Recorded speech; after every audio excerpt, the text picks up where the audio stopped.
Palworld is driving people crazy. I don't know if it's the years of AAA Stockholm Syndrome that's got people all wound up, but it's wild to see just how many people can't see reason. The concept, the idea that people are just enjoying a game is relatively foreign to them. I wasn't planning on making another video about Palworld for a little bit. I usually try to give it some breathing room for the most part, but with some of the recent developments and the news that's surrounding the game, I felt it was time to talk. So today what we're going to do is we're going to talk about some of the news, some of the drama that's surrounding the game, but also we're going to be looking towards the future and seeing what's coming next. I'm hoping that we're going to be able to strap nukes to our pals. That'd be kind of cool. As of recording this video, the Palworld community manager finally let out the news that the game has hit 19 million players across Steam and Xbox.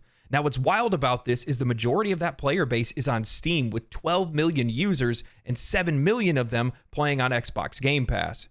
I thought it was relatively odd seeing how silent the Palworld updates have become across the different player counts because, well, there's no way that the game hadn't been selling copies over and through the weekend. On average, even the most popular games saw their peak concurrent players through the end of the week. However, Palworld came out absolutely crushing it in sales and concurrent player numbers during the weekdays. The reason for the silence on the part of Palworld is, well, it's predictable, to say the least. Last Monday, it was reported that the Palworld community manager and the company itself started receiving threats from multiple sources and had to take a step away. You know, we saw the same thing with Hogwarts Legacy. It seems to be that the most opinionated people online tend to also be the most unhinged. And I really don't understand what it is with people wanting to threaten the lives and securities of others because of the fact they got offended by some pixels on the internet. Or God forbid, it's a game that kind of looks and plays like one of the games that's their favorite game of all time. It's ridiculous, genuinely.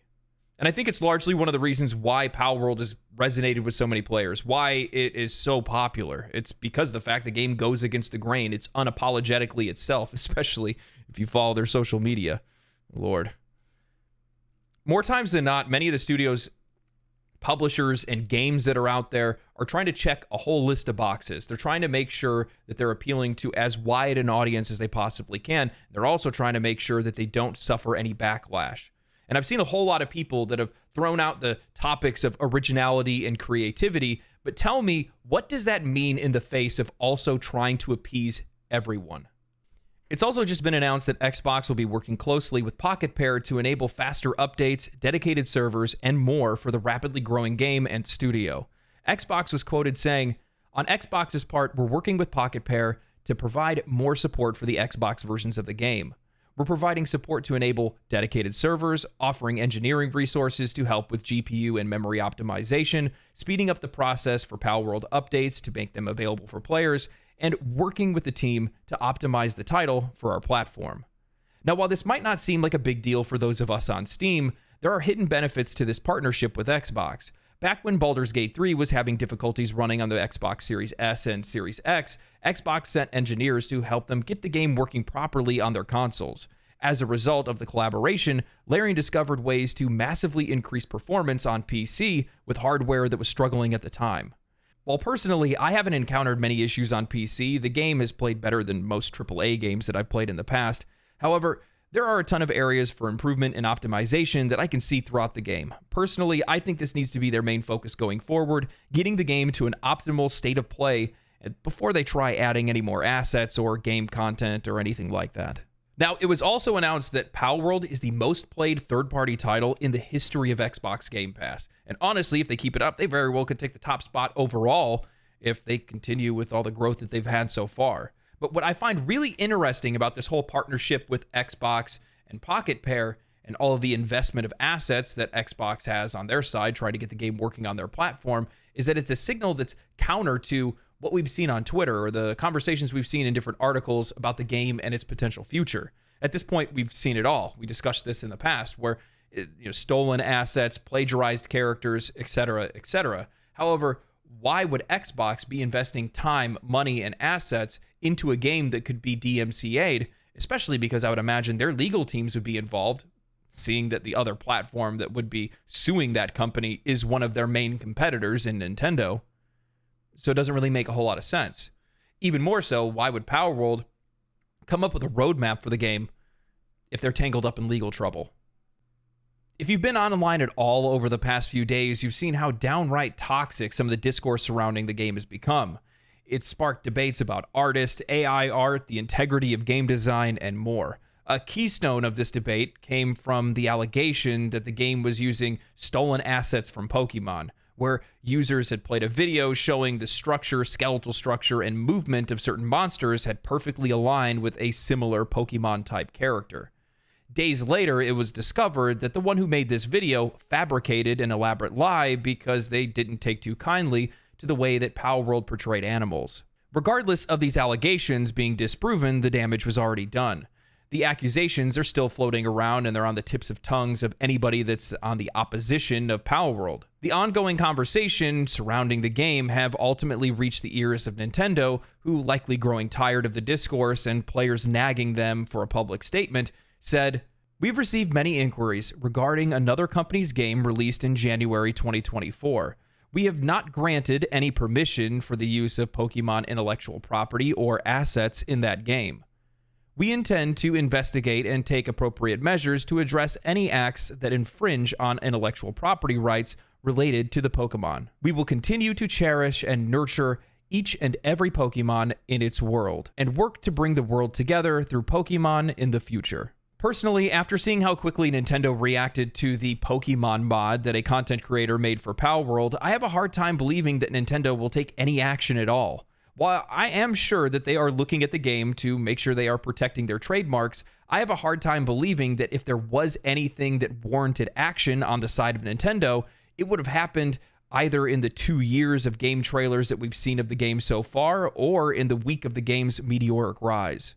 How genuinely unhinged do you have to be so offended by something that you fabricate evidence against another game, making it look like they stole assets from somewhere? It blows my mind how far people will go, the lengths they will go to. Where do these people even come from? They need to be locked up or taken off the internet. At the very least, they need to be sued because what they did was incredibly illegal. Now, again, I brought this up in another video. If Palworld is infringing on the trademarks of Pokemon or Nintendo, then they need to be punished for it, and they should be punished for it. I love the game, but I can still sit here and say that if they did something illegal, they need to be punished for it because, well, that's how the world works. Now, with that said, if there was any reason that Nintendo could DMCA and take down this game, they would have done it by now. Because every minute that this game is out, it's actively hurting their brand, regardless of if there's any trademark infringements or not. Because there's parents that are going to be out there that are not going to know the difference between Pals and Pokemon because they don't play the game, they don't understand the games, and they're going to be like, oh, Pokemon has guns now? I'm not going to buy my kid Pokemon anymore. That's going to happen. So of course Nintendo would try to take the game down as quickly as they possibly could if they had anything. Personally, I don't think they do. And even if Palworld was taken down, the market already sees an opportunity, and there'd be a ton of other games that'd be trying to follow suit and make something similar to it. So even if Palworld did go away for some reason, I hope people don't believe that this is only going to be the one time that this is going to happen. No, because another game is going to follow suit immediately afterward. Everybody's eyes have been opened. They know what the players want. Well, except for the journalists we're about to talk about. James Thornton writes, Palworld isn't good enough to be this controversial. Nobody should care this much about a run-of-the-mill knockoff. I wrote last week that Palworld could be the best Pokemon game in years, offering a fresh perspective on a tired series that can't let a 30-year-old formula go. I was wrong. Only a week later, Palworld has grown dull and repetitive. Yet it's the second most played game on Steam, sold 7 million copies in 5 days, and it is all the internet is talking about. Shovelware clones of better games that shamelessly rip off the biggest IP are plastered across mobile ads all the time. And we see the unending wave of such games dredge onto the shores of Steam's new tab every week, but they don't make nearly the dent that Palworld did. It's the perfect recipe for mediocrity to blow up. We're coming down from the holidays, survival games are huge, each known as Pokemon with guns, and has been roped into the console war as Xbox fans use it to mock PlayStation, while everyone is picking sides over a potential Nintendo lawsuit like it's a football game. Put aside the drama and controversy, and it's a very bland game. The world is unbelievably generic with no real identity of its own, like you're playing Ark inside Breath of the Wild. The most interesting landmarks are haphazardly placed ruins, but players have pointed out that they look suspiciously like Elden Rings. Leveling up increases arbitrary stats that give you points in a skill tree to unlock crafting recipes, grinding progression to a halt. And the gameplay itself feels floaty and clunky all at once. Now, these first few lines just scream somebody that's just a side switcher, a fence sitter, if you would. One week you're saying it's the game that's going to change everything. It's the game that's going to shake up the Pokemon games and give us a better Pokemon game as a result. And then the next week you're jumping on the hate bandwagon just trying to generate some clicks. Me, personally, I like to hold my ground with whatever I talk about, and that's exactly what I'm going to do right now. His judgments, by the way, aren't necessarily fully misplaced. There is a wide lack of originality to the game's world. A lot of assets do feel like they're just kind of placed randomly. There's sometimes I find something in the middle of nowhere, and I'm like, why is this here? Like a random container box or something like that, a shipping container or something like that. Now, with that said, most of the issues that the game does have that he's even listing right now are all things that are not foundational to the game. Many of the things he's talking about are things that very quite easily can be fixed because most of the stuff is just moving a couple numbers back and forth, especially if we're talking about the stats or how we level up in the game or the things that we earn from the building points and things like that we get. All that stuff is malleable. They can change that at any point. The foundation of the game, the loop of the game, is what's fun, and that's what people are having a good time with. But that's something that he's not fully understanding. I'm not too surprised. It's par for the course with games that rip ideas from a million better other places and Frankenstein them together, hoping to make a quick buck off of recognizability before moving on to the next thing. Developer Pocket Pair released a Breath of the Wild clone only 3 years ago, and is already publishing a Hollow Knight copycat. I doubt it expected Palworld to be much more than these imitations cashing in on iconic games. What I'm surprised about is anyone cares about it. It has vehement loyalists swatting away any criticism online, but it has also cemented itself into the zeitgeist, at least for a while, as much as Baldur's Gate 3 did. This resounding popularity and infamy for what amounts to any other Tuesday on the Steam store is baffling. 5 minutes in Palworld is enough to show you how shallow and empty it is. It would be like spending the first month of the year arguing over Spy Kids 3. It isn't the plucky indie game sticking it to the AAAs. It's yet another copycat without an original bone in its body. It's not heralding the death of creativity in gaming either. The CEO is a big AI fan, but with a catalog of not Breath of the Wild, not Ark, and not Hollow Knight, is it really shocking he would endorse a tool that would shamelessly rip off artists? And copycats like this are a dime a dozen, not indicative of the industry's future. Everything about it is something that we've seen countless times already. This is just a rare instance of a knockoff blowing up. Fans will latch onto it as ammunition in endless arguments online, but I can't see Palworld sticking around for long because it simply isn't that good. Everything it does, 10 other survival games do better. It's just a convenient gotcha for every shred of discourse right now. But when the internet inevitably moves on, the hollow foundation will crumble.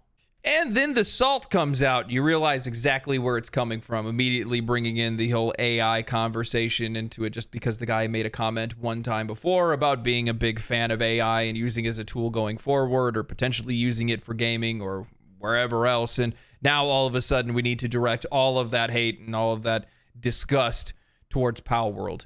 Personally, I just don't think that's the way to go about it. And one of the things that he brings up is he talks about, he calls the game shovelware. However, it's not shovelware because when we're saying things are shovelware, that's something that's basically the exact same copy of something else. Palworld is not that. Palworld is a Frankenstein, an amalgamation of a ton of different games, taking a ton of different inspiration from all over the place with some of their own unique mechanics as well that I feel like a lot of people that are judging the game like to completely forget.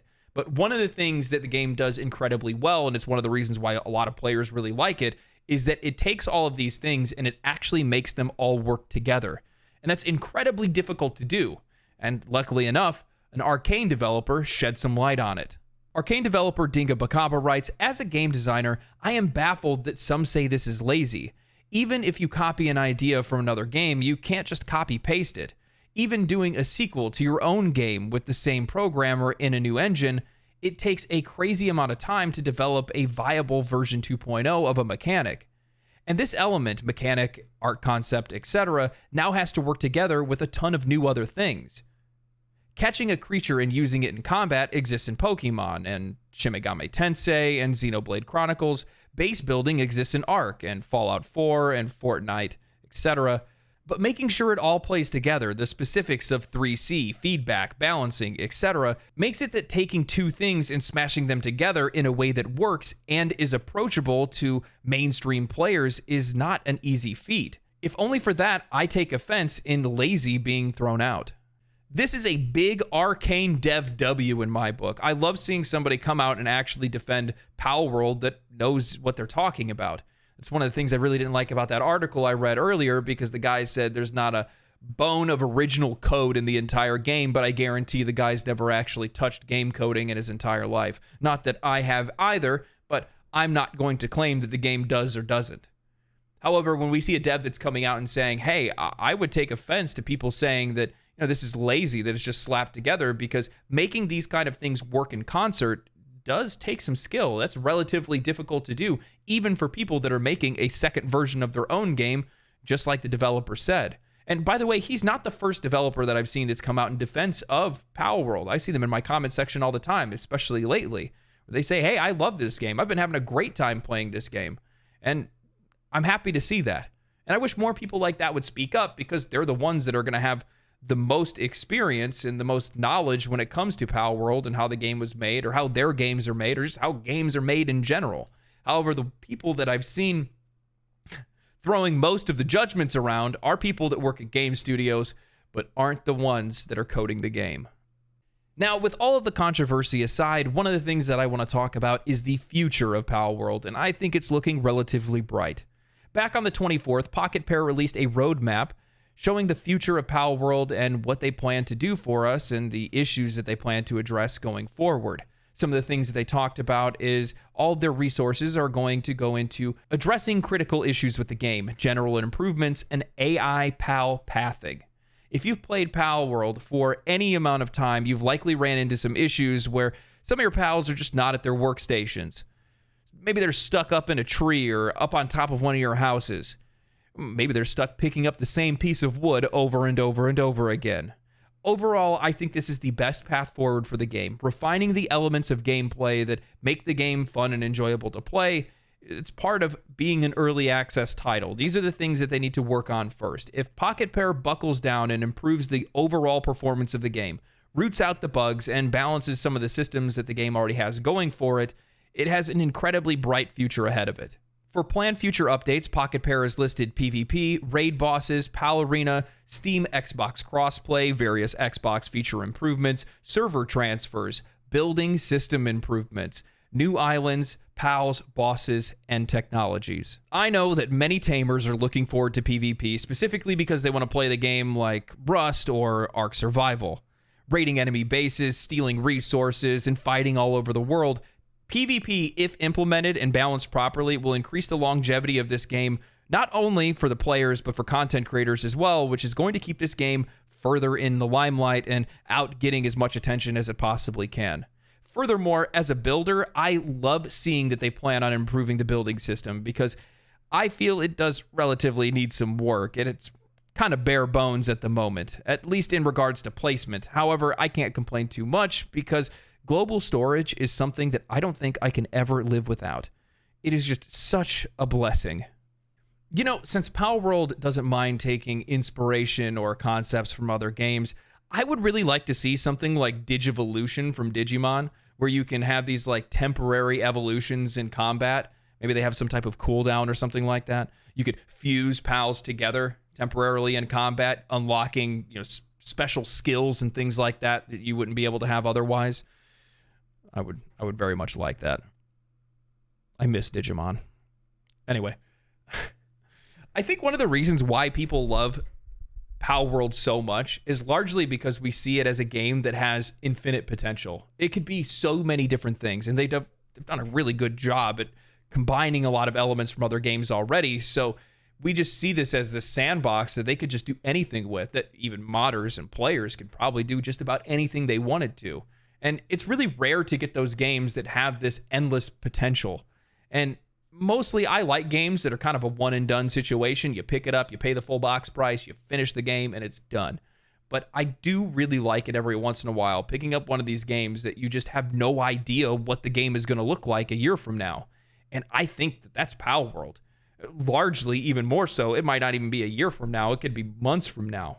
So I'm really looking forward to watching this game as it progressively gets bigger and bigger. I hope it gains more popularity. I hope it gets bigger and better as time goes on.